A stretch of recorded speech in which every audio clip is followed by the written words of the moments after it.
Thank you for joining us this afternoon. My name is Kai Vacher. I'm Principal of Bristol Muscat School Slala in Oman. We're currently on our summer break, hence that's why I'm able to be here in Jubilee Park Primary School, just on the edge of Newport. It's wonderful for us to be here today. Thank you for Kat and her great team for showing us around the wonderful school. We've just had a marvellous presentation from some year 5 and 6 students on air quality. And how they've been measuring air quality in and around school, and some really interesting findings coming out from that project already. And now they've started to link up with Kellett School in Hong Kong to try to do some global exchange on air quality data. And so I guess maybe like quite a lot of this room, I'm starting to look at a lot of things through the lens of AI in education, and I was starting to think, well, how might that project, from the student perspective, from the teacher perspective, if you were going to use AI to make that an even better project, how might that start to power that project into a different, or into even more interesting space for the students and the teachers? So we started off this event. We were thinking about learning platforms, and I say, looking increasingly through the lens of AI. We're going to try and take our thinking about learning platforms into how do the learning platforms we all use in our schools, how are they starting to be influenced, changed by AI? How might they be changed by AI? And really, I guess my view as a principal of 2 schools out in the Middle East, AI sort of came into my world around about January and hasn't left since then. I don't think it's going to leave the rest of my life. But I was able to get away as a principal with not really having any formalised statement on AI and what we provide in our school for between January and June. When I start the school year in a few weeks' time, towards the end of August, I think it's going to be more difficult to say, well, we've only just found out about AI. We don't really know how it's affecting our homework policy, or what's our opinion about staff using AI to write reports. Not sure about that. Just do as you want at the moment. So I think my feeling is, but I have to debate this, my own feeling is, as a leader of 2 schools in the Middle East, 3 to 18, I think we need to start developing some sort of policy position around some elements of how AI is affecting teaching, how it's affecting learning, and how it's affecting some of our operations, systems and processes as a school. When I had a really engaging conversation with some students from both years 5 and 6, 7, 8 and 9 a few weeks ago. They were getting ready for the World Geographical Society competition this year about how to make a better world. And they just couldn't stop talking about AI. But when I talked to them about AI in school, they seem to all think that using AI in school is about cheating. That's the message they've got so far. When we've spoken to our parents about AI, the only conversation we've had with our parents so far is about the exam regulations. So the parents probably think, in my school community, AI is all about compliance and schools trying to shut it down, which is not the message I want out there. But either the students know it's not about cheating, or it's just about compliance. And the staff, well, they've been playing around with AI for reports and a bit of planning. And as a leader, I've been using it to start writing stuff, or helping writing stuff and research stuff. So I think we're all probably starting to use AI a lot more, maybe week by week as we go along. But like anything we use in schools, I think it is important that we start pretty soon, if we haven't done already, to have some sort of statements, which I think for me, 2 main directions or reasons for having some sort of policy statements. One, we provide the guardrails for our students and our teachers and our families to be able to use AI safely with guardrails in place. So that's one function. And the other function I would suggest is we also need to have policies in place to enable our students, our teachers, maybe our parents, to be able to be empowered by AI, so we can help students take learning into an even better place with AI. That, I think, is my aspiration. So ideally, in the next hour or so, what we're going to start to get out from this afternoon, I was hoping, is the start of some advice that we might be able to offer schools in Newport, in Wales, in the UK, around the world, about how you might start to shape your policy statements. But also, I think really importantly, what are the key messages that we want our students as we start a new school year in a few weeks' time? I know some of us are still struggling to finish up the school year, but what are the messages we want our students to have about AI? And what about the teachers and the parents? So that's maybe the outcomes we're starting to move towards. But we started off, let's get back to basics. We think about learning platforms. And let's just have a little quick discussion, maybe just to get started in much safer, familiar territory. What do we think we mean by learning platforms? And if I can throw that question out there, and I'll start to introduce our panel online here. So we've got Dan Sivak, who is the owner and founder of ThinkWe. You can say a bit more of that in a moment, Dan, if you like. But I'd like to hear what you think. What's your definition, or what's your understanding of what is a learning platform? Then we've got Dr. Neelam Parmar joining us from Kent, Director of Digital Education for the Chief Digital Education Officer of the EACT Group, the Academy Trustee. So huge responsibility there. We've also got John Osborne joining us from the London Grid for Learning, which has been going for, I think, several decades now. So welcome, John. And have we got Philippa? Is Philippa with us? Philippa's son's broken his wrist. Oh, So we've got James Fanning, right. who's basically representing Ollie Bray in Scotland. Okay, and welcome to James from Scotland. From Scotland. Okay, so first question then for all of you, or maybe Dan, you can start off, let's see where it goes. What's your understanding of what a learning platform is, and how does that affect the work that you do? Hi everybody. Pleased to be here. Thanks for the invite. Yeah, I think a learning platform, the statement platform, provides us with an opportunity for a number of definitions for a start. I think we talk about learning platforms in the context of virtual learning environments, learning management systems, and a host of other digital technologies that sit within a sort of corresponding ecosystem. I think where we're interested at Thinky in Wales, Thinky's the learning technology behind the Hub platform that's sponsored and funded by Welsh Government for all schools in Wales. I think we're more interested in, of course, learning management, but actually in practice and the end game, the delivery of a blended practice utilising a range of technologies and traditional methods to get outcomes and to improve the lot educationally of our children and young people.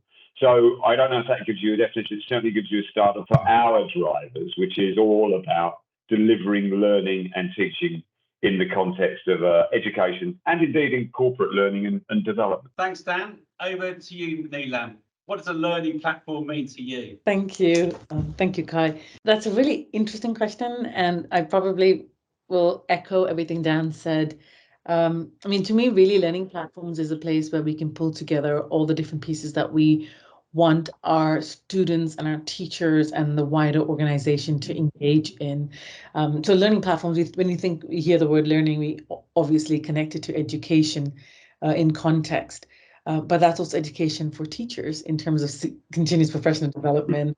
It would be education for our students in whatever way it may be, whether it's asynchronous, synchronous, whether it's a repository of learning materials, whether it's going to be an online learning community. And then on the latter point, if it is an online learning community, then how we open it up to the wider partnerships, wider areas, so that everyone's learning with each other.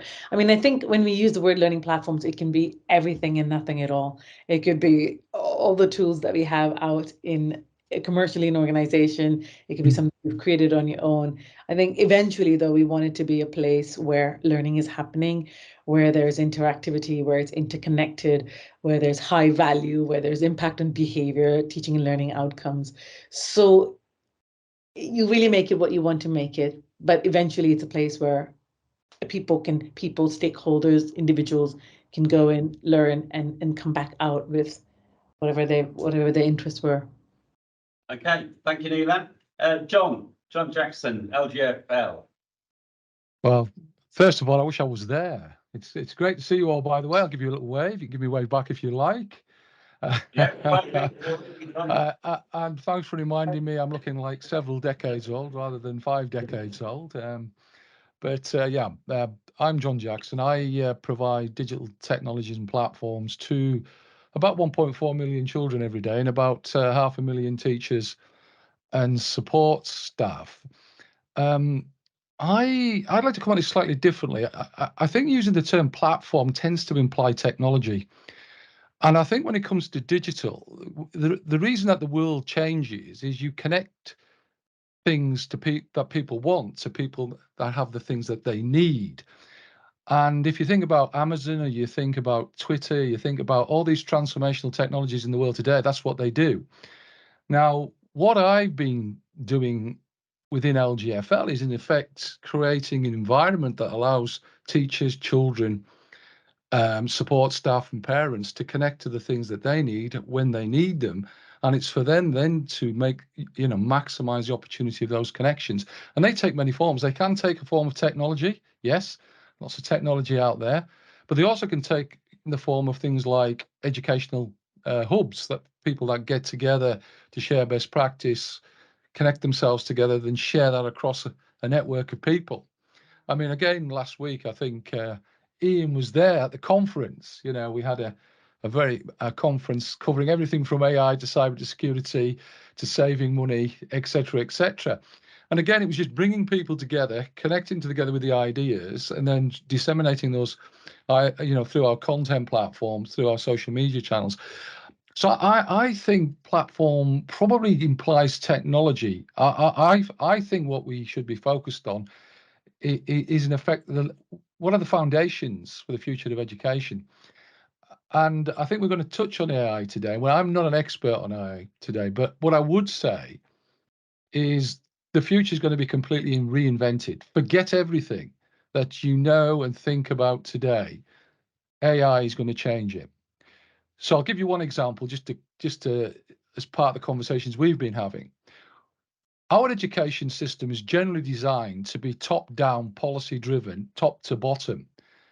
That exists within buildings that we understand and is delivered by people to standards. Yeah, it's a Victorian model with technology sort of crashed into it.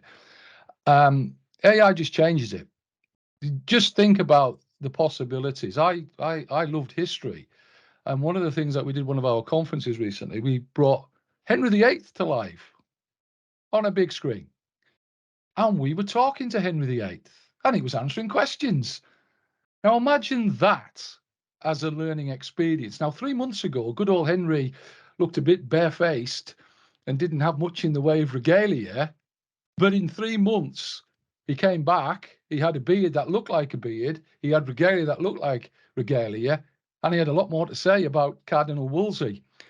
And, suddenly you think, where is the world going? You can personalize every interaction, every experience. You can tune anything to anybody. And I think this is going to be really, I say, reinventing education. This isn't going to be what you know today. I think it'll be very interesting to see how education is going to be completely stood on its head in the next 3 or 4 years in terms of thinking, policy, etc. Anyway, I should have at that point because people have a say, but I think it's really exciting, and I think people are talking about the sort of cheating bit, but actually, it's cheating on a form of learning in one way, and it is provoking things that we never thought of or even imagined possible. So I think it's going to be pretty cool this afternoon. We've only got an hour to do it, but yeah, I'm looking forward to it. Okay, James, anything further to add to this debate about what is a learning platform? What does it mean to you, James? Yeah, sure. So obviously we've got the Glow platform in Scotland. Internally, we would talk about it in a really boring way as being an educational intranet. That's the way we talk about it in government offices. Externally, yeah, they just refer to it as Glow. It's the Glow platform, and it's a place or a space where learners and educators can communicate, cooperate, and collaborate. And a lot of that is context dependent. So if you were to make your way around the 32 local education authorities in Scotland, you would find substantially different examples of the way that both learners and teachers and educators and individual schools and local authorities choose to to interact with that platform. And just one last thing from me, there is a major consultation piece happening in Scotland at the moment. We've just been through something called the National Discussion, and there's a number of other consultative reports that are in the offing, and that is all about actually consulting with learners, educators, parents, carers, anybody with an interest in Scottish education, to look at the ways in which the system will change and develop and adapt over the next 10 to 20 years. So I think at one level it's a bit scary if you've been used to kind of what's gone before, just to reflect what John and I think Neelam said about a system that's top down. I think these collaborative pieces are very much about kind of co-design and co-production. Interesting to see how that works out, by the way. I think it's easy to talk about co-design.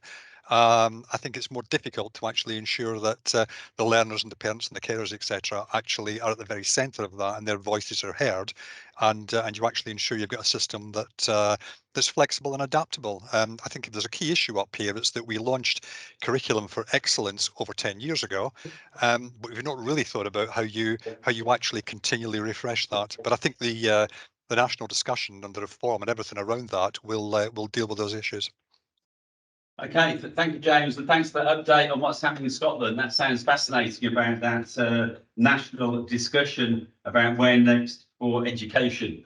Okay, I don't know, Kat, if you want to add anything about, do you use something that you would recognise as a learning platform here in Jubilee Park? Yeah, definitely, and I think the Welsh schools here will agree, and Tom knows about it. We use Hub, which is our All Wales learning platform, and I think some of us here have been very fortunate to be part of the process of developing it. Two people in the room put the whole plan forward, didn't you? Well, you doing that as well? we take a little bit of credit. You recommended it, I approved it. Double it, yeah. I did the work, Tom signed it off.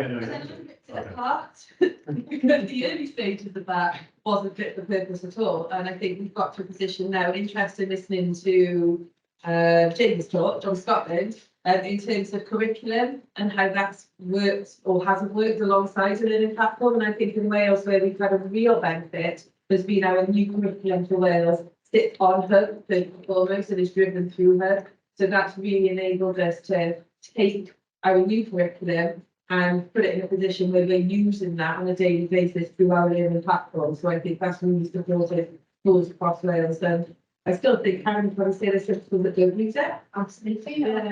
So in Newport, about 40% of schools use it, but use it for that. Okay. There's a health warning with that, as well as particularly with our own platform, in the fact that lack of integration between the dynamic curriculum and the fact that it's a very passive platform, particularly, and becomes quite a dumping ground for materials and resources in order to tick boxes. What it doesn't do is really push and promote that proactive experience. Okay, thank you. And if you're still wondering what a learning platform is, I think a lot of schools are using things like Google Workspace or Microsoft Teams. So those are, again, very good examples of learning platforms. So again, tapping into the knowledge and experience of our panel from different parts of the UK, I wonder if you can maybe just each of you can you give us one example? And I'll give you a choice here. One example of either how AI has already started to affect the learning platform that you're working with, or alternatively, option B, how you think it might very soon start to affect the learning platform that you're working with. So I think we should acknowledge, and I think I'm echoing people in the room, that we should acknowledge where we are in Wales. We're very lucky to be at a point where the new curriculum aligns with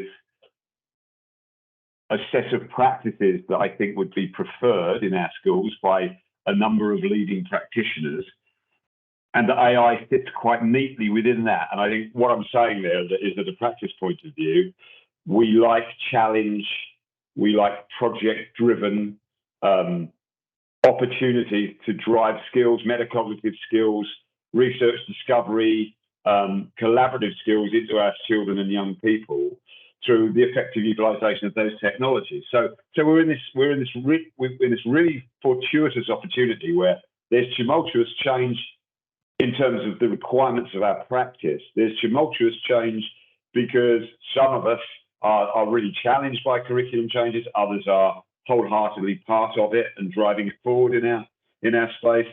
And then we also have the impact of large language models. If we just look at the most obvious example of AI at the moment and how it's affecting our students, our practitioners, and our learning technologies, we are wholly excited by what we're going to release into the learning platform for our customers. And first and foremost, where I believe Darren's in attendance today there, and we'll talk about this later, we're in a position where we are working on the release of one of the most obvious opportunities in the platform, which is a bot, an ability for curriculum areas to ground a bot that can then be able to be always present and provide interesting ideas, challenging responses to student groups and their practitioners in order to stimulate debate, stimulate learning, stimulate collaboration. So we are wholly happy with the ability for AI and large language models to be utilised in a really positive and productive way to support practice, pedagogy, a constructivist pedagogy particularly. And I think that's really helpful in the context of the time poverty of my colleagues in schools. I think it's really, really helpful and really encouraging. And because it's grounded knowledge, what you're doing is the lens of AI is going through the lens of the practitioner first. It's going through the organisation first. So the grounded knowledge that you put in to the engine dictates what the engine provides to your students and your learners. And that's really important because right there, then you have the opportunity to make sure that what's being put in and the output is appropriate, it's age appropriate, it's genuinely appropriate, it can drive across the curriculum, it's appropriate in terms of levels. So the whole piece is really exciting for us. Entirely accept some of the other challenges and the fear that we see and the nature of change and how that's going to be responded to. I mean, I find it incredible that already as a bunch of grown-ups, we're talking about policy already. Got to get the policy down because it scares us a little bit, right? Well, I understand that. And I acknowledge that we need to do that as professionals. But yeah, we're all about embracing that technology. And I think it's a huge opportunity for us in one. Okay, and if I can come back to you in a moment, Dan, I'd like to come back to your point about outcomes, because I think that's really important and maybe absolutely fundamental. But I'll come back to that in maybe 5-10 minutes. Sure. But I'll prepare you with a question. Bearing the example you just put there as an example of how you're excited by it. Coming back to the outcomes thing you talked about, how might you think are we going to expect different outcomes with AI-powered devices or platforms like you just talked about? So we'll come back to that in a moment. Okay, Neelam, over to you. Okay, so I mean, in relation to your two questions, I think I can answer the first one very quickly. How is AI going to impact us in the learning platform? We're at EACT, we're Microsoft Office 365 Academy. So we are looking forward to the introduction to the beginnings of Copilot, which is due to come out in June. There's already beta testing happening, and those lucky few have got a preview into it. The big question here is, how much of it is going to come into our learning environment? No doubt the adults, the students, the teachers are going to get access to it, but how much of that is going to come into is going to be age restricted? We shall wait and see. In terms of what I think is going to happen with AI, not so much in our learning platform, particularly over ChatGPT or any of the AI solutions that we have at present, there is some work happening on that. So my main aim around at this time was to introduce it to our schools and our teachers. And I think you'll be surprised to learn, and I was surprised to learn, that there are some people who still don't know much about AI or even how to use AI tools, and the most famous one, ChatGPT. So I'm still very much in the process of introducing it. In fact, just the other day, I got some of the, I won't name names, of course, they was just like, what's this sorcery happening on my computer? So it's like, it's really a life-changing, dramatic event. And I know we talk about time saving all the time, which obviously it is to some extent for ourselves. But what I'm trying to change, the mindset around this, is that we can actually encourage deeper learning. So what does this look like in a classroom? What does it look like with students? There are some boundaries, it has been very fuzzy, whether we do it at primary, whether we do it older students. And I think, showing my age now, just like when we introduced iPads, just like when we introduced tablets into schools, we started off with cohorts, we started off with students that are in year groups where there was less risk and less impact. In a similar context, we're going to do something like this with AI, and personally with older children. But I would love for them to look at really drilling down into the deeper learning aspects and consider things like researching a topic. Of course, you can do the internet, but you can get that heavy lifting. You can get the beginnings, the start of what you're trying to get, what you're looking for. I want to consider what John was saying, the debate aspects of things. Of course, you're going to bring a historical figure or some sort of figure into a conversation, but let's have that debate going. And I think that's really key, particularly in terms of critical thinking, because I think our students are growing up in an age where if AI is giving them the answer, it must be correct. And that's the myth I really want to break. Just because they're giving them the AI does not make it correct. You can challenge it. And that's the art. That's what we need to teach them. Be analytical, learn to evaluate, see what the answers you're going to get. The other thing that I would love to, again, introduce, and I say introduce because at this moment, I'm spending a lot more time educating the teachers about what AI is, how to use it. Yes, it's going to save you time, but in what context can we start playing, quote unquote, trialing it with our students? So in areas of creative thinking, let's get them to brainstorm. Let's bring in historical pieces of work, compare and contrast with the AI, see where the errors are, see where the weaknesses and strengths are. I think we could just work at I want to say faster pace, even that's probably not a good word, probably at the pace the student can work at. So in terms of when I was speaking with the teachers, those who have tried it out, they found that through AI, a lot more can happen a lot quicker and in a way that students can assimilate. So work in areas of creative thinking, in areas of history, the whole idea of cheating as well has to stop. It's not cheating. Love what John said. It's a matter of learning. I've learned more just by using ChatGPT. I've been able to simulate my answers a bit better, or frame my mind, my thoughts in a better way. So I think it's those bits, giving them the opportunity to make it a revision tool. Nothing's wrong with that either. They can create their own flashcards, they can create their own revision tools, they can summarize long pieces of text into bullet points so that they can remember it. It's all these examples that need to go practical. And I think only when they go practical and we start learning from it, we can improvise and refine. But in order to get to that point, our teachers need to understand what it does. So yes, look, we can get the administration workload down. Look, we can save time. But now let's just shift it a bit and think, okay, it's not a fancy tool. It's not what the iPad was. How are we going to transform learning? How are we going to shift the learning? What's it going to look like in a year's time? Because it's going to move so quickly. I think even sooner than, people say 5 years, 10 years. I think it's even sooner than that. Right, thanks, Neelam. And you've started also to delve into the question that I was posing for Dan to come back to in a few moments about the outcomes. And I made some notes there about what I think you're saying there. That's really interesting. So thank you, Neelam. That's great. John, how's it affecting the work you do, or how do you think it's going to affect things? Can I say probably I'm the digital geek in the room? I'm a geek. That's what I am. And I'll probably put a slightly different slant on this conversation, hopefully helpfully, because I come at this, as I said earlier, that forget everything that you think about and take as reassurance today.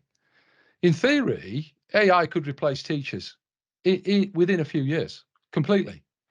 And you think about, I'll give you some practical examples of things I'm seeing already. Teaching French in inner London is a tricky task. But if it's taught by Jay-Z, does it change?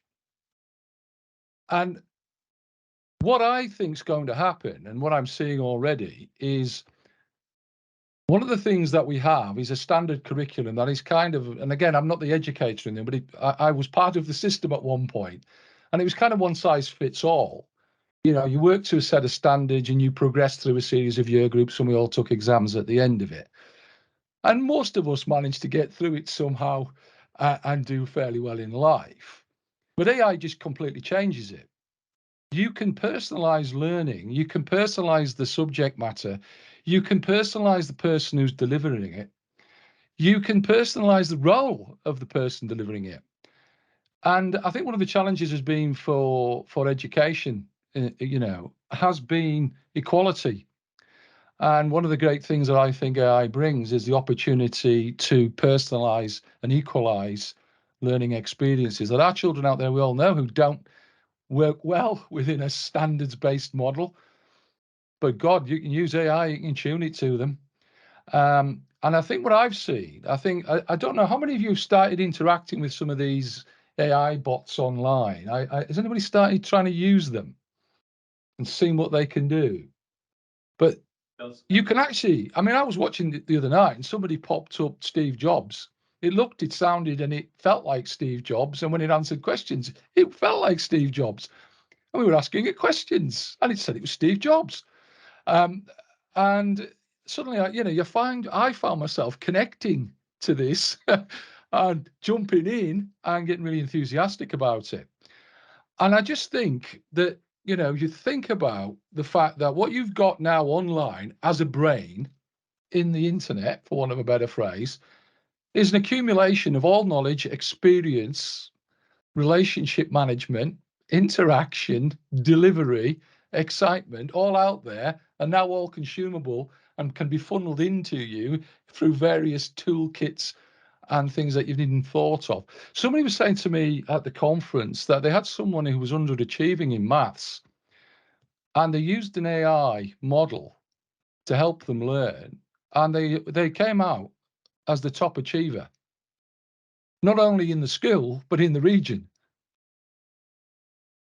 And when you think, wow, what on earth is going on here? I think, the scale of transformation is just enormous. I'd also say to you, one of the interesting things as well is, has anybody started using the metaverse? Started interacting with the goggles and the spatial learning? Anybody in the room? You can wander around now in virtual worlds, having conversations with people. You can start operating on people. You don't have to pick up a textbook and look at it anymore. You can start working out what happens if I cut that, and what happens to the poor patient on the table. Well, not always good, but the point is, it just changes your experience and your learning and how you fit into that. And I just think it's enormous potential. Having said that, I didn't want to touch on this today, but it is important. There are some serious safeguarding concerns. I think the BBC have already started, haven't they? With a series of articles pointing out how some of these models are being used to create imagery and other things that are, quite frankly, terrible. So with everything that's positive with AI, there's a flip side to it. We will have to manage and regulate very carefully, and I think that's going to be probably the biggest challenge, I think, in terms of the next few years, is how we deal with that aspect of it. But for me, I just think, forget everything you know about, a top-down curriculum, top-down educational policies, bottom-up learning. AI is going to smash through every wall, every boundary, and recreate every connection and rewire everything. That's what's going to happen.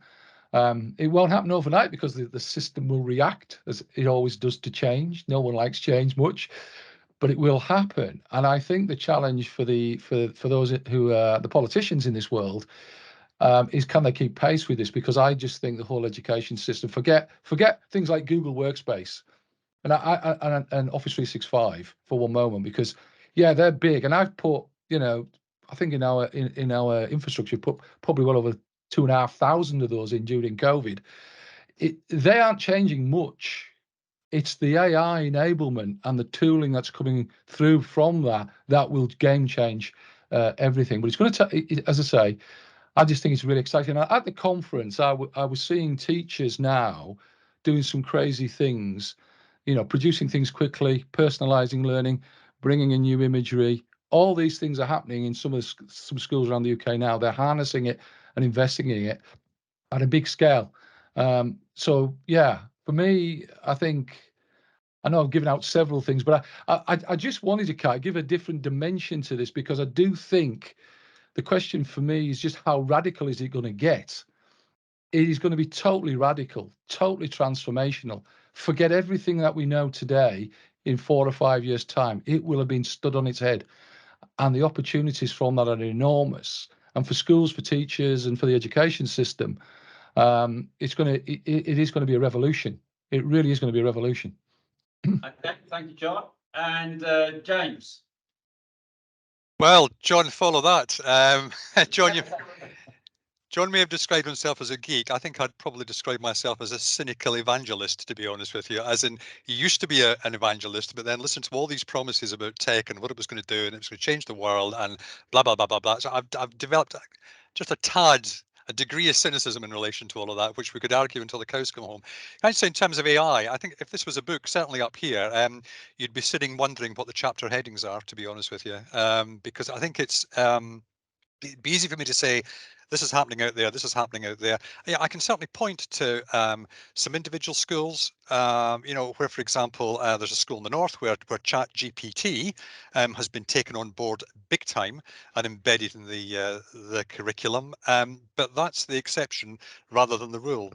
I can point to another school quite local to me where we've got one teacher that's working on a policy in relation to that school to encourage the school and the local authority to come on board in terms of AI. But again, that is just one example. I can point to another authority where they've enabled Google Bard for their teachers, but done it in a very low-key way. So they've not shouted from the roofs and said, "Hey, this is available." They're kind of gradually testing the water. And just lastly, I can point to another school which was featured in the Times back in March, where basically a teacher had said, "Oh my God, ChatGPT is evil. It's going to end us all. Please block it and ban it." So it's a bit of a kind of hodgepodge, I think, as you look around the country and look at where we are in terms of AI and AI use and an understanding of it. I think the media has totally gone off the deep end, to be honest with you. I do wonder at times why we end up with headlines that talk about it's the end of humanity as we know it, from the very folks, by the way, who designed and developed some of these AI tools and services. But as I say, I think that's kind of where we are at the moment. I think there's a lot of noise in the system, and I think whatever you may think about central government and the way the central government manages things, I think there is a big challenge there to actually understand how we move forward. And just a last thought: we organise something called the Scottish Learning Festival up here every year, and I do remember a speaker from about 3 years ago saying to us all, "Look, folks, just forget it from a government point of view. There's very little you can do. The tech will simply move ahead at pace, and teachers and learners and parents and carers, etc., will adopt it as they see fit. And any attempt to control or sway is a bit of a waste of time." I'm not sure I'd go as far as that, but and I don't know really if that answers any of those questions around AI and how it's being used. I shall sign off as the cynical evangelist now. So. Okay, thanks, James. So you've got a range of perspectives there. It's fantastic. So I'm just going to come back to where we started. But Dan started us off, I think, with a very good point about talking about 8 outcomes and how might outcomes be different, which I think the question you started to pose, Dan. So I'm going to come back and just ask you each to come up, if you can, with one sentence about how you might think outcomes might be different in this AI-powered world. And if I was going to paraphrase Neelam, who's now left us, just what she was saying a few minutes ago. She was talking about we could probably expect better and deeper learning, more critically aware students, and more creative problem-solving students. Dan, would you agree with that sort of territory in terms of outcomes? Would you express it differently? What do you think we might expect, if anything, to be different in terms of outcomes? Going back to your original point. Well, I don't think outcomes have to change. I don't think if your outcomes, and I'm focusing on learning outcomes now, right? If your curriculum is good and your ambitions are right for your curriculum and they reflect the needs of your children and young people, it's not the outcome that needs to change, but the journey taken to realise the outcome is what changes. That's the critical part of this, and that will affect practice. It will ask colleagues practitioners to work differently. And that is if it doesn't do what John's predicted, which is just change us all so profoundly that we're not talking to colleagues any longer and there's just the machine there. And it does promise all of that huge societal change in every sector, space and vertical. But the outcomes, if they're sound, they stay the same. You achieve the same things, but you achieve them differently. Does that make sense? It does. It does. But I guess if I was offering a bit of pushback there, if the students and the teachers go on a different journey, which is maybe deeper and broader and it allows them to be more critically challenging with each other, could we expect? I mean, I think John just gave an example about the kid who was an underachiever maths who became the regional champion.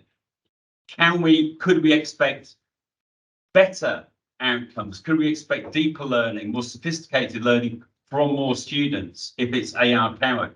I mean, if the outcomes aren't going to be different, why bother with it in the first place? Because I think we set our outcomes out with an ambition to get our children and young people to take a journey with us to reach those.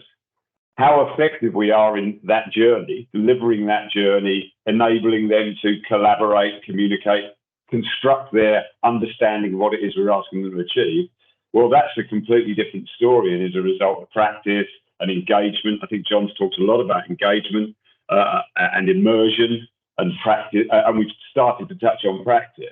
So I think we're talking about the process of getting to the outcome, because it may well result in better achievements of results, greater results, a deeper learning, as Neelam coined. And it's semantic largely. So yeah, for sure, better outcomes, but a better journey, I think, is my message. A far better journey for the practitioner. I'm dyslexic. I'm on a spectrum somewhere. I fall into using large language models very easily. They prop me brilliantly in preparation for business plans, in preparation for project plans, in preparation for the management of some kind of our content authors within our organization are now thoroughly encouraged to use large language models in order to develop prototypes and all of that process. So big fan of it, definitely a different journey. The outcomes should have high expectations and we should be able to achieve those outcomes. So yeah, my view. Thanks, Dan. So in a sentence, John, because we're running over time a bit now, in a sentence, outcomes, would they be any different? Can we expect different outcomes, do you think? I always wanted to be a singer at school, but I wasn't very good. But last night I was singing like I sounded like Frank Sinatra. And I was able to do that because the AI took my voice and translated it into Frank Sinatra. And I think it's that ability for AI to match your ambition and motivation with outcome, what I think is pretty unique. So I think that's where it changes. That's why I think it changes the game. Okay, thank you, John. And finally, James. Yeah, I've got one sentence for you. Personalised outcomes based on deep learning. Fine. From the cynical list. Yeah, well, I just hope we'll move away from a scenario where we won't have the inequality that seems to haunt the system at the moment, and we won't have learners underperforming based on socio-economic circumstances and all of that. So.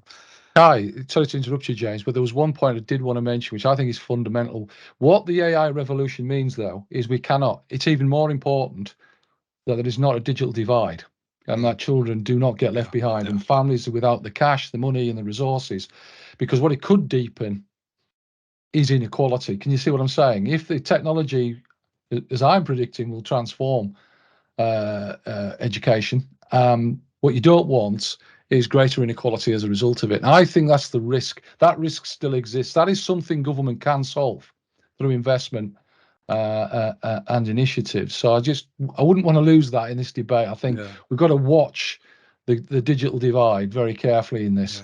Yeah, and the cynic in me, John, says that in actual fact, all of this will lead to inequality on steroids. Yeah. To be honest with you, that's the I think that's a major worry. Okay, so James, could we just go back to your quote? Personalised outcomes. What was the remainder of the quote? Well, personalised outcomes based on deep learning, you know, and I say personalised outcomes because I do think, you know, that if you look at the through the whole discourse over the past 10, 15, 20 years in relation to technologies, you know, the kind of, if I can use the term holy grail, the holy grail has been that that those technologies will enable and support personalised learning, you know, and yeah.